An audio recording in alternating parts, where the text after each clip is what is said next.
Hello, Mason Patriots, and thank you for joining me on another episode of Ask Jade. I'm your host, Jade Hugie Sanders.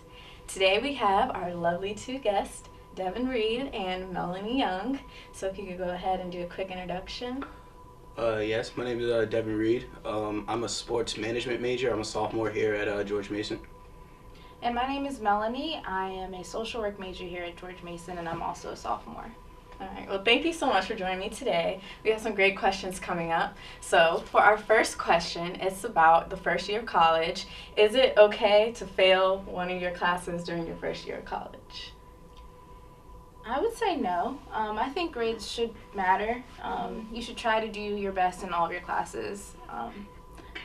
That's just what I think. Your freshman year is technically, from what I've heard, is the year most people mess up their college year. So no, it's not really okay. But it's not going to put you in a huge hole if you fail one class. You'll be able to at least bring your GPA back up your other classes throughout the rest of your college career. As long as you keep maintaining good grades in your other classes, it's not that serious. Yeah, and too, because mostly freshman year you're taking 100 level classes, so those they don't have as much weight to them. Yeah, and they're your general education classes, so not actually going to go towards your major as much. Yeah. So what if a student is really struggling? They're feeling like they're going to fail. What is something they can do to help? Well, I know on Mason we have a whole bunch of different places you can go to, like the Writing Center. But also one thing I've learned, like as a last resort, there's a selective withdrawal. You have, I believe, 4 of them a year, something like that, and you can withdraw from a class without it counting towards your GPA after the actual withdrawal date. You still have to pay for the class, but the grade will not go towards your GPA. Yeah. And also, too, I think study groups really help. I think getting to know people in your class and just taking the time to all work together, that can really help out a lot as far as boosting your grades. So. Okay.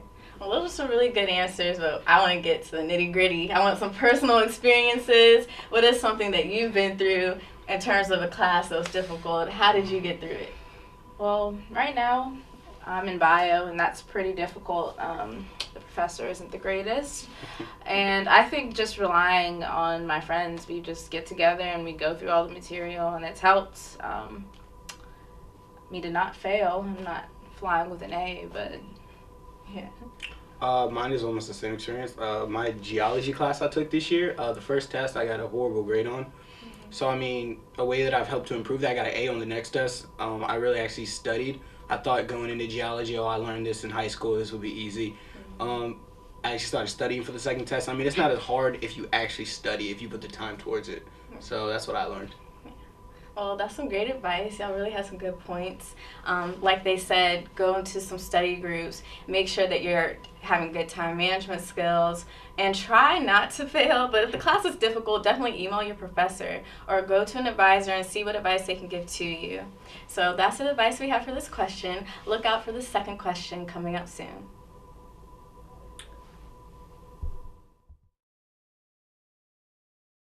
Hello and welcome back to Ask Jade. Here's our second question. It's dealing with the military or going straight into college. We have a student and they're wondering that if they should if they should really go straight into college or go into the military. They heard that the military pays for it, which I've heard about that too. So I actually have first-hand experience with this.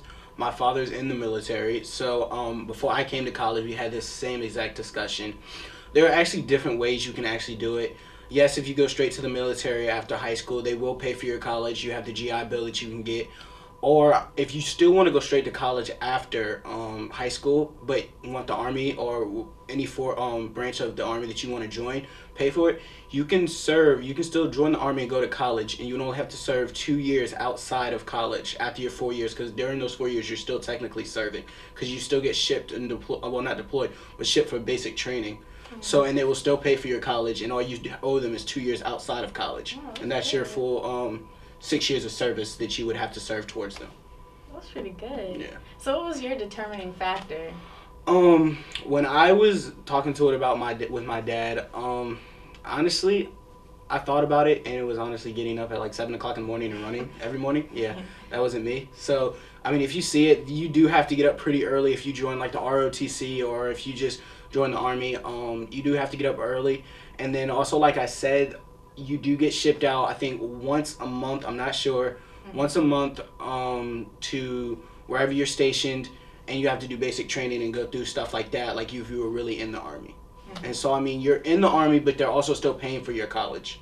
And you, like, if we were to happen to have gone to like go to war or something, you would not be shipped out. And another perk is if you come out, you can apply for officer school if you want to continue your military career. So. Well, there's some good options. I didn't even know that much, so I learned a lot myself. Now, I know with you, you said that you hadn't really thought about this or you don't know much about it. But let's say you were in that position. Like, what are some things that you could advise someone that's thinking about that to do that you would think about yourself before taking an option? Well, I think that I would probably go with the ROTC. For me personally, I know that taking a break in between high school and college, it just wouldn't have been good for me. I wouldn't have wanted to come back to school. And most of the people that I know who did take a gap year, they didn't end up coming back. So personally, I just think that I would probably go with the ROTC thing.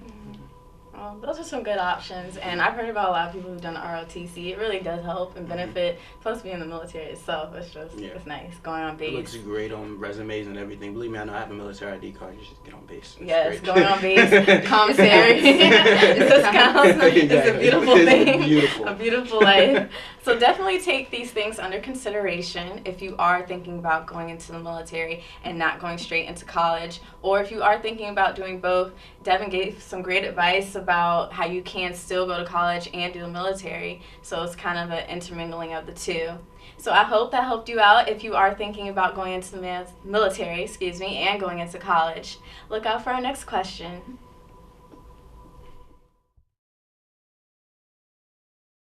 Hello and welcome back to our final question on Ask Jade.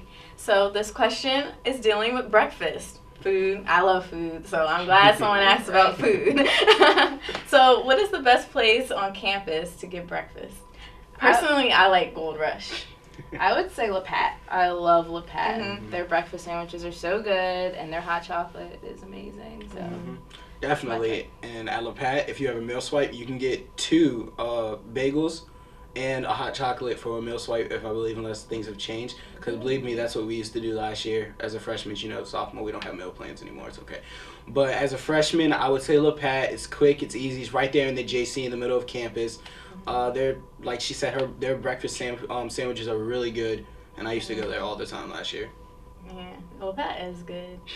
I think for me, I just had like this one time in my life where I was obsessed with Gold Rush. They have these bacon and egg and cheese sandwiches. They are so good. And it had hash browns. Really? Oh my gosh. I've never been there for breakfast. Yeah, so I've never been there in general. You've never been there? No, the only They're time we actually went there good. was when they had that little tornado warning and like or hurricane and everything was shut down and you could go get you a sandwich from down That's the only there. place It was the only time I went.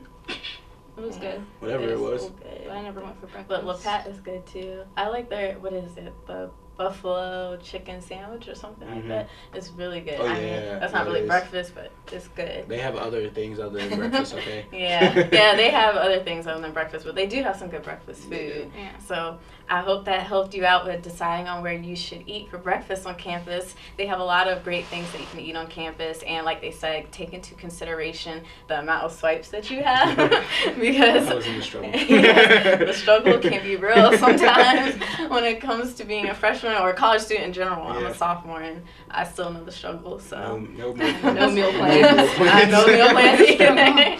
So thank you for joining us today. I hope you enjoyed our questions, and thank you so much, Mr. Devin Reed and Miss Melanie Young. And we will see you after Thanksgiving break with another episode of Ask Jade. See you later.